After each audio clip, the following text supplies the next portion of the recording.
بسم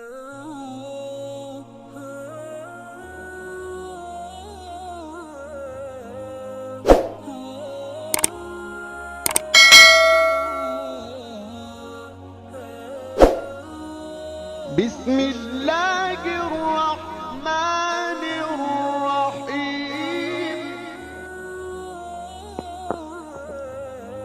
بسم اللہ الرحمن الرحیم۔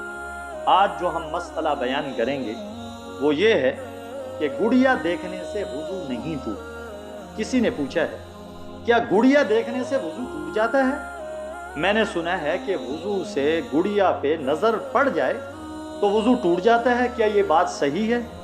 تو یاد رکھیں کہ گڑیا دیکھنے سے وضو نہیں ٹوٹتا بلکہ وضو باقی رہتا ہے۔ اللہ تبارک و تعالیٰ سے دعا ہے کہ اللہ رب العزت ہم سب کو صحیح معنی میں شریعت کے مطابق، دین کے مطابق وضو کرنے کی توفیق نصیب فرمائیں، آمین ثم آمین۔